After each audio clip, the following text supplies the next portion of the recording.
Hello, everybody! We are almost done with our Lazada Seller Beginner's Guide series, and we are about to open our week 4 with Lazada.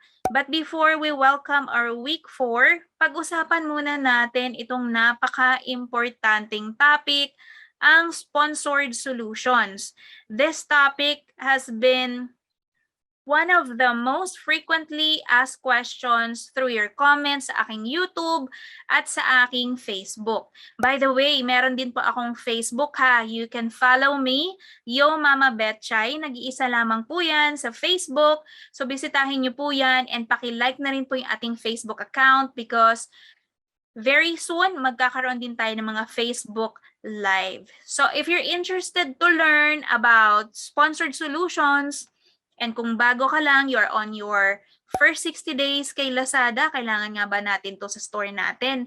And everything you need to know about it, please don't forget to thumbs up this video and keep on watching.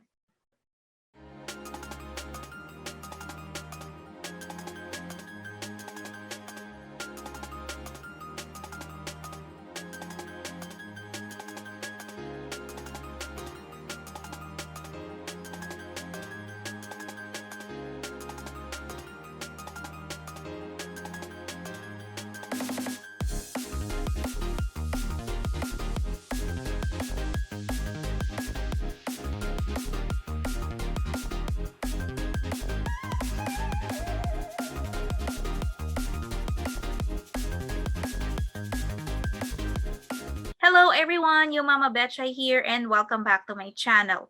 If you want to know how you can be successful in your online selling, I give tips, best practices, tutorials, and other interesting stuff in my channel. So please consider subscribing and click the bell notification para updated ka sa aking mga bagong videos. So in today's video, we are going to talk about sponsored solutions, specifically yung sponsored discovery. So meron pong dalawa yan, no? Under sponsored solutions, yung sponsored discovery and sponsored affiliate. But since we are all beginners sa series na ito, what I'm going to talk about is sponsored discovery lamang po. So, sponsored solutions, ano nga ba ito?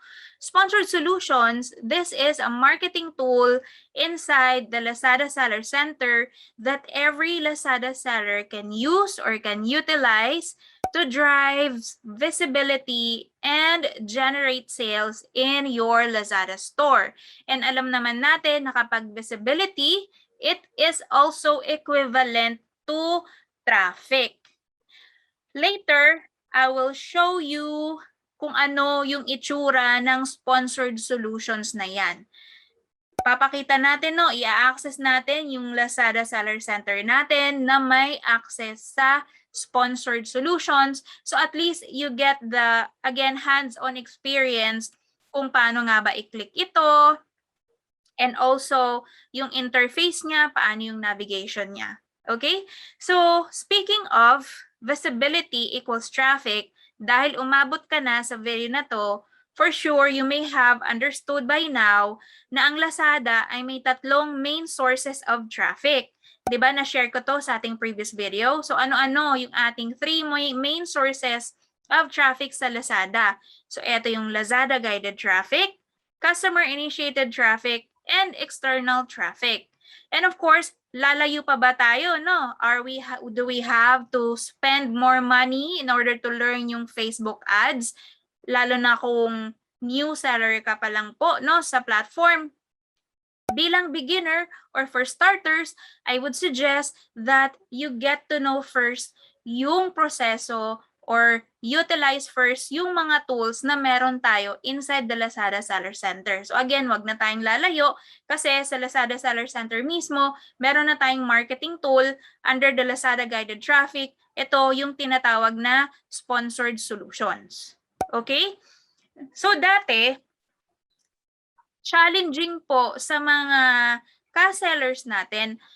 I'm not sure if you'd agree to this, but sa aking experience, medyo nagkaroon ng confusion sa mga nami-meet ko ng mga ka-sellers natin, sa YouTube, sa Facebook, or even sa mga drop-off points ng mga ka-sellers natin asking me, no, Mama Betchay, ano ba yung sponsored search? Ano ba yung sponsored products? Ano ba yung sponsored solutions? So, nagkakaroon ng confusion, nagkakagulo-gulo na, no?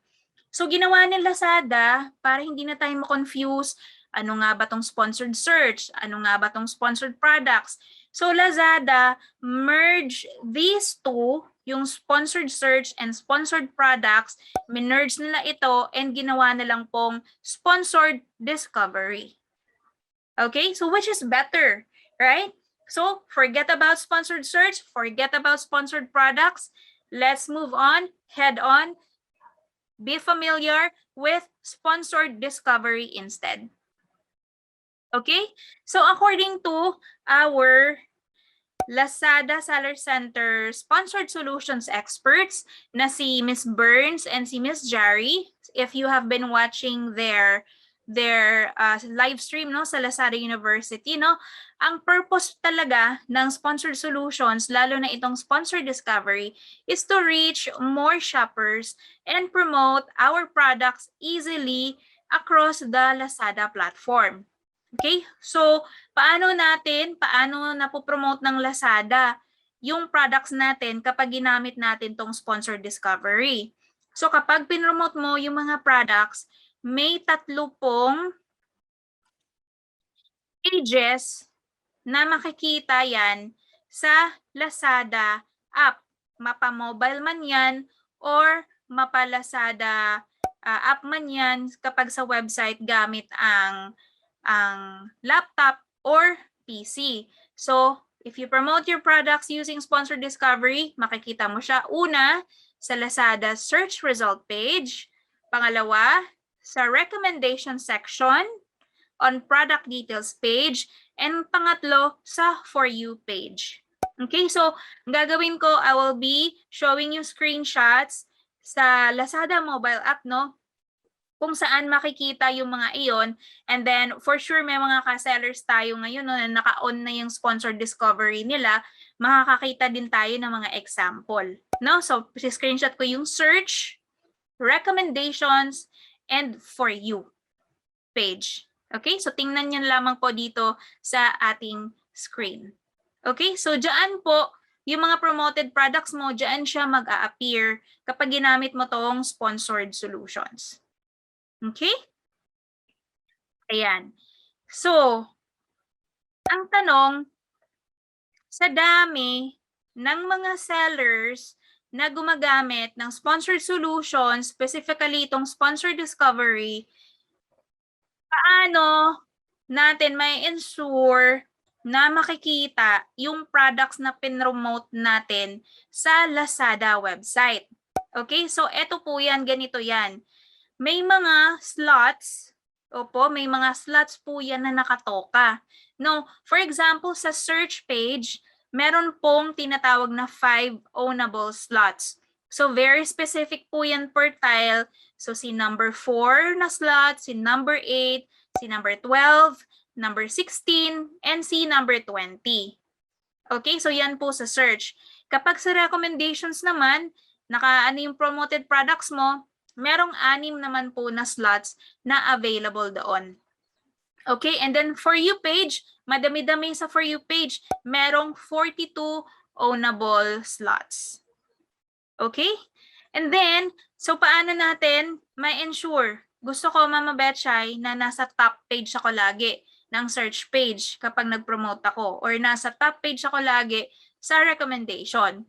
So, dyan po magva-vary yung bidding amount na gagamitin mo or you are willing to spend sa iyong sponsored solutions. Okay? So, through bidding po yan. May mga bidding amount. Now, paano tayo makakaltasan kapag ginamit natin tong sponsored solutions? Okay? For sponsored discovery, makakaltasan lamang po tayo through cost per click or yung tinatawag natin na CPC, cost per click. So, matcha-charge lang tayo, depende po sa budget natin per day sa ating sponsored discovery, makakaltasan lang tayo kapag merong visitor or merong potential buyer tayo na nagkiklik doon sa mga promoted products mo. Regardless kung nag-show yan sa search, nag-show yan sa recommendations, or nag-show yan sa For You page. Okay? So sana po malinaw yung ating pagkaka-explain. No, kasi later iso-show ko naman sa inyo yung access ng ating sponsored solutions. Lalo na yung sponsored discovery. Okay? Forget about sponsored affiliate because that's going to be another topic. Medyo kailangan nating lumevel up kapag ginamit natin yung sponsored affiliate. Pero for starters, sponsored discovery is one of the best tool that you can use if you would like to market your product sa Lazada platform. Okay? Ayan. So let me show you. I will be sharing you the screen right now kung saan natin makikita yung ating sponsored solutions and then yung sponsored discovery. Okay, ayan. So we're now logged into the shop na ginagawa natin or ginagamit natin sa ating tutorials, no? So we are back to Balay Anita na shop, and para makapag-pacing tayo, no, kung ano yung status ng ating sponsored solutions, lalo na sa mga ka-sellers natin, nakaka-start pa lang magbenta sa Lazada, fret not, wag po kayong masad kung wala kayong nakikita dyan sa sponsored solutions kasi kailangan nyo po pa po ng access dyan. So you need to request access pa po sa sponsored solutions. So ang Mama Betchay nyo po, I'm just so glad to have the opportunity to be the first one na makagamit ng sponsored solution. So hindi pa siya niro-roll out, nabigyan na tayo ng access, kumbaga yung parang beta version ng sponsored solutions. Okay? So i-click lamang po natin 'to. Ayan, nakita niyo 1111. So nag-join na ba tayong lahat sa 1111? Please do, no? Please do join the campaign. Kasi aside from this is the biggest campaign na meron si Lazada, it would really help any sellers, lalo na sa mga baguhang sellers natin dyan, to increase your traffic. So wag kayong masasad na kung kakasali nyo lang ng 1111, wala kayong benta or dahil kulang-kulang pa tayo no, sa mga SKU, that is actually fine. You will have your turn, you will have your own moment in generating more sales as long as you do not stop learning, you do not stop working smarter on your Lazada store. Okay, so dami ko na namang sinabi. Pero ito po, ayan yung Balay Anita.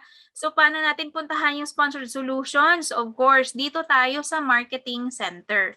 So on your left side, puntahan nyo yung Marketing Center. May arrow yan. And then, ito, sponsored solutions sa pinakababa. Okay, so may campaign, may promotion, may traffic tools, sponsored solutions.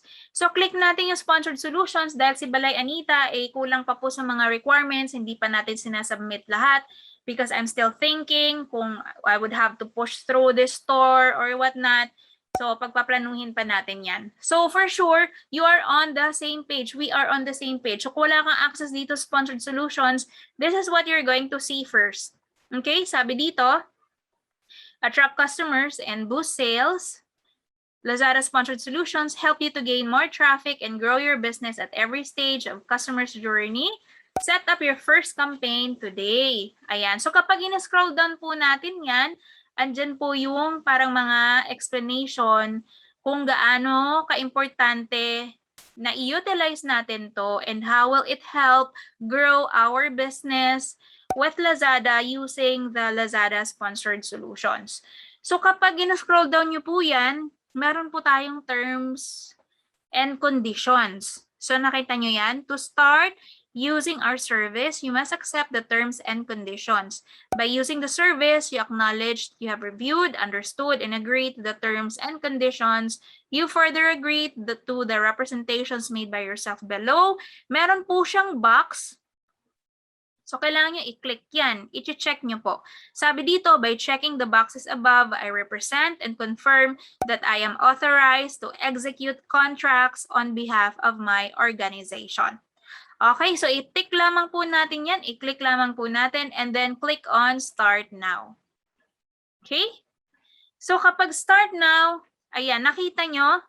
So, pag-click nyo na Start Now, so I guess everybody will get an access to sponsored solutions. Okay? So let me know ha. Let me know kung nag-pacing kayo sa ginawa natin today, kung ganun din ba nangyari sa inyo.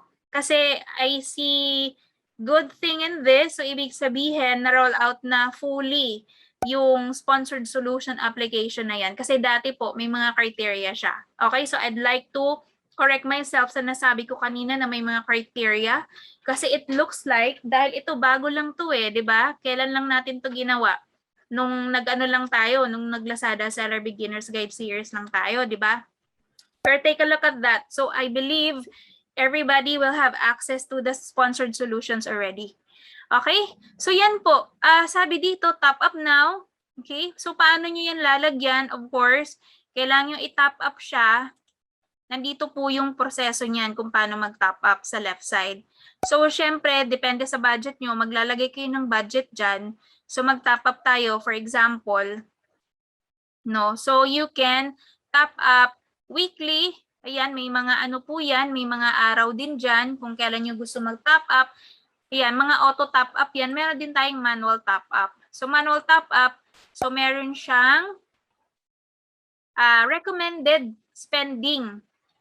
'Di ba? Yung spending mo, sabi dito, we suggest you to top up 300 pesos as the suggested amount dito sa iyong sponsored solutions tab. Okay, so may mga top up value din na 2,000, 8,000, 40,000, 400,000, and so on. And then you just have to select the payment method that you would like to use. No? If you would want to if you would want na bawasan yung store earnings mo, you can do that as your payment method. And then all other payment methods are the following. So Visa, MasterCard, JCB, and so on. Okay? And then i-acknowledge nyo lamang po yan, and makikita nyo naman yan kapag nag-top up na tayo, mag-a-appear na po yung balance dito. Okay? Now, sinabi ko nga, okay, ayan na, lumakas na yung ulan, malakas na po yung ulan. Bear with me, I'm not sure if you can hear me, pero ang lakas na po ng ulan natin sa ating tutorial today. Pagpasensyahan nyo na, pero sige, let me continue. So ayan po, sabi dito, Lazada Sponsored Solutions has a fresh new look. So etong sponsored affiliate, another topic yan ha. Actually, mga pang-intermediate na yan to expert series ng Lazada seller. We are going to focus sa sponsor discovery. Okay? So, sa sponsor discovery, if you would want to create a new campaign, all you need to do is click on new campaign. Okay? Kapag kinreate mo yung new campaign, di ba, you can write anything here as campaign name. Ayan. Okay? Tapos, what you would want to select dito is meron tayong objective. So, sumali ka sa sponsor discovery. Ano yung objective mo? Traffic ba o benta? No? For starters, actually nabanggit din to nila Miss Jari, no, sa mga taga-sponsored solutions team natin. May mga tips silang binigay during the live stream that if you are a new seller, mas advice nila po na gamitin itong traffic as your objective when you create your sponsored discovery campaign. Okay? Bakit? Dahil para maging familiar daw po yung Lazada algorithm niya, it will increase the number of visitors kasi yun naman po talaga yung pinaka-main objective natin, main goal, lalo na kapag bago lang yung ating store, is to drive traffic and then sales na to follow. Okay? Ayan. So, later, ipa-flash ko naman kung ano yung mga suitable sa ating mga sellers, no? Kung recommended ba siya sa lahat, anong mga effective na mga strategy sa mga paggamit ng ating campaign dito sa sponsored discovery. Okay? So, the main tips to remember kapag ginamit natin tong sponsored discovery is yung placement. No? So, kailangan visible siya sa area ng app that will drive the most traffic and buyers sa iyong sponsored discovery na ginamit. Okay? So, we are just going to breeze through itong page na to kasi hindi naman tayo mag-create ng campaign, pero at least you will have an idea how it looks like. No? Dito. If we're going to talk about tong placement na sinabi ko, ayan. So, may dalawang klase po yan. Hindi mo kailangan maging marketing expert para intindihin itong mga placement na sinasabi natin. Okay? Kasi, ito naman kasi, yung placement na yan, sila Miss Jari, they would suggest na kapag new seller ka, is to show it on all placement. So, ano yung sinasabi nating placement? Kung saan natin ilalagay yung products natin. Pag sinabi nating all placement, so makikita siya sa search result page, makikita sa recommendation, makikita din siya sa For You page. Okay pa po tayo? Okay pa po. Okay, sana okay pa po lahat, no? Sana naman po ay naipaliwanag ko ng mas maayos sa inyo, lalong-lalo na kasi I'm sure that this topic is a bit a challenge kasi kahit ako po, hindi naman po talaga ako nagsimula sa Lazada na expert agad sa marketing katulad nitong mga ganito, no? Nag-aral po talaga ako. Binigyan ko yan ng oras para intindihin yung mga proseso nito. Okay? So, sabi dito, yung placement, i-all mo po siya. Okay? Para makita dun sa tatlo. Alright? Tapos yung campaign type, dalawa yan. Meron tayong automated, meron din tayong standard. Okay? Kapag standard siya, manual po siya. So, ibig sabihin, kapag ito yung sinet mo bilang seller, you can set a maximum price na willing ka na bayaran for each click.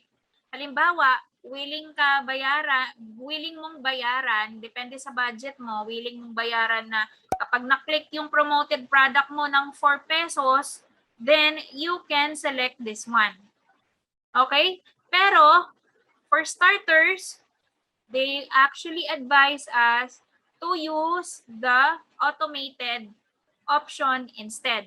So, ang mangyayari dito, kapag manual, kapag automated, so automatically siniset niya yung bid to get many clicks as possible, depende po sa budget mo. Okay?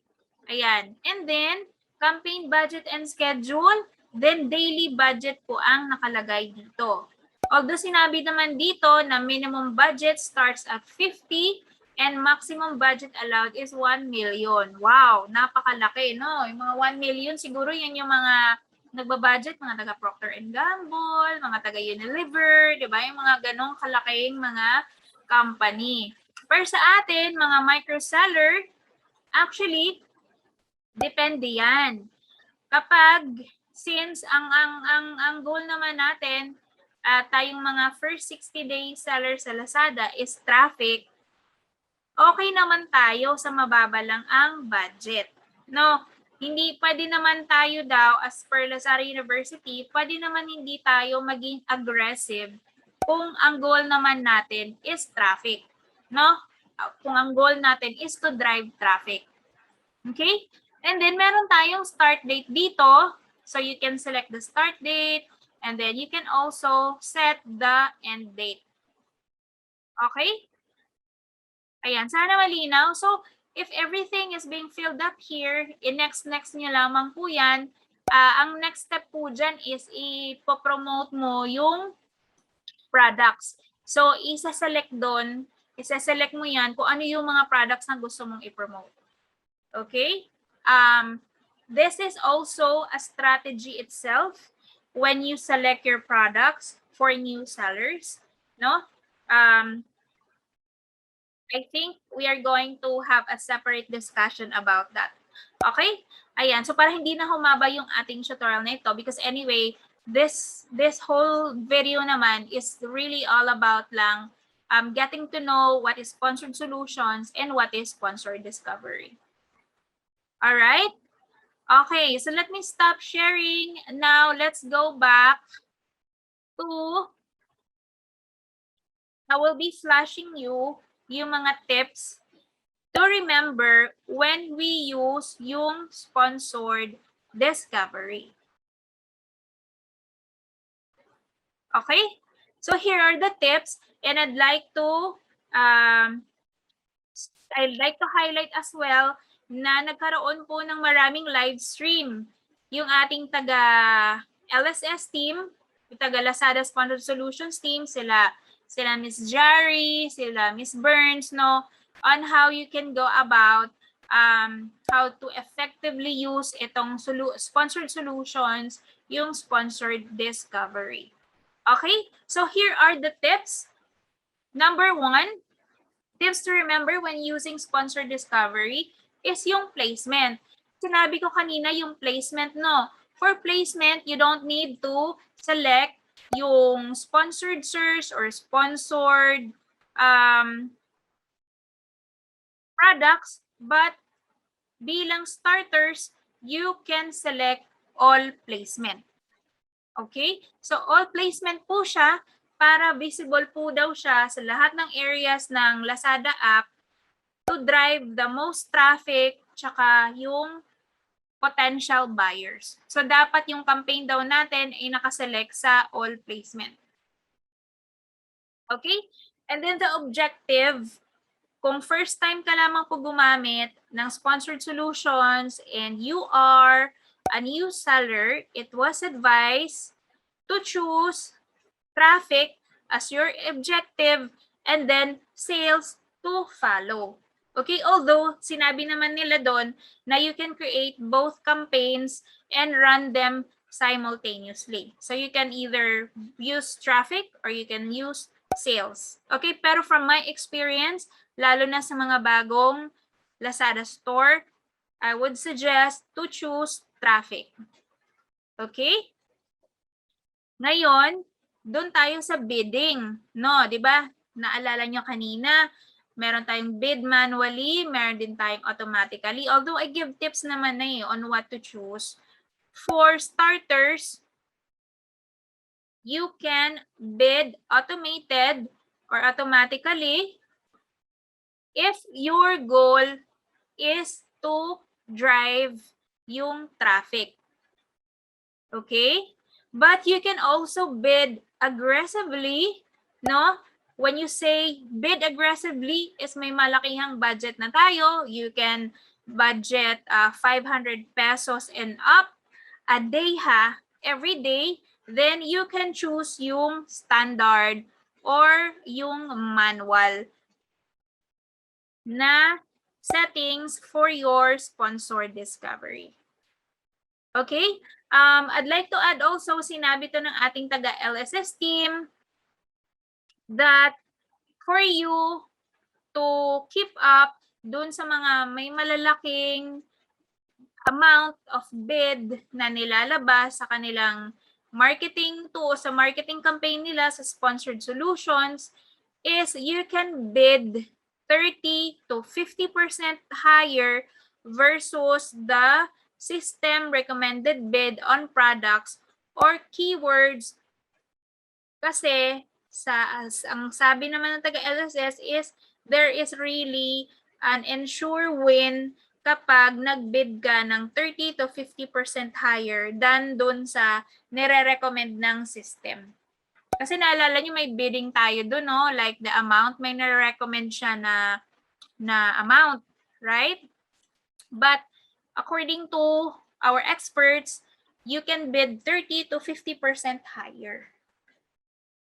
Okay? Is it too much to absorb? So sana na ipaliwanag natin. I really tried my very best na maipaliwanag sa inyo in as simple as I could. But I'd like to end this video with this one. Kung suitable nga ba itong sponsored solutions, lalo na yung sponsor discovery sa ating new sellers.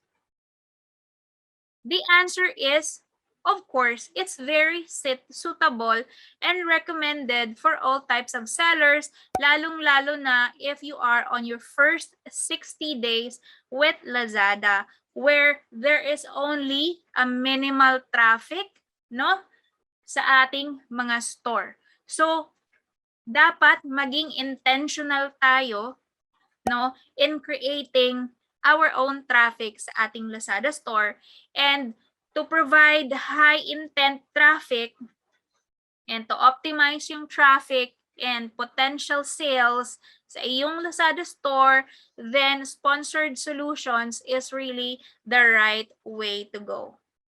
Okay? And for new sellers, according to our LSS expert, it can also leverage sa mga automated campaigns. It can also save you time kapag we also automate yung mga campaigns. Okay? So, first time ka, ano nangyayari? Ito magandang explanation eh. I'm just not sure kung sino nagsabi nito, si Ms. Burns ba or si Ms. Jari. I'm not really, hindi ko na matandaan kung sino, pero in-explain nila doon. So kapag first time ka daw na Lazada seller, so ano ang ginagawa ng Lazada system or yung algorithm na ginagawa niya, why it is recommended to start with traffic sa iyong objective in creating your sponsored discovery campaign. So, for first time, it has to be traffic kasi yung kapag bago lang daw tayo sa sponsored discovery, yung system algorithm ng Lazada, ini-improve niya yung campaign mo over time kapag may visitor or when someone click dun sa placement mo. Okay? So, sa mga nag-click na yun daw, it signals the Lazada system to learn sino-sino nga ba yung mga visitors or sino-sino yung mga potential buyers mo are more likely to click dun sa promoted products mo. So, the next time na gumamit ka ulit ng same placement mo sa sponsored discovery, yung system mismo ng Lazada will show the same promoted product. So, yun ulit ang gagamitin niya sa mga previous click bilang pattern. Okay? So, how I wish there's no other way that I can explain really kung how the algorithm works. Pero sana naintindihan nyo, no? Naintindihan man ng slide, or kung hindi man, we have Lazada University. Andun marami dong mga videos about sponsored solutions. The reason na tinakil ko lang to sa ating Lazada Seller Center or Lazada Beginner's Guide series, it's because marami po nagtatanong sa akin about this one. And sana na at the end of this video ay naipartake ko na naman po yung ating konting kaalaman man, kasi kahit ang yung Mama Betchay, everyday po ako. Everyday is a learning process. We don't stop learning, no? Kasi evolving po yung mga yung internet natin, yung proseso natin, yung system natin sa Lazada bilang platform na ginagamit natin para maibenta natin yung mga products. Okay, so if you have any other questions, if you have any comments, please feel free to comment it down below. I really appreciate it. And if you find any value in what this vlog does, huwag po nating kalimutan na i-thumbs up ang video na ito para ganahan naman ng inyong Mama Betchay, no, to create more videos dahil hindi pa po nagtatapos ang ating mga videos, ang ating mga tutorials sa channel na ito. So once again, this is your Mama Betchay. Happy 11/11. Mag-join na tayo. I will see you next time. Bye!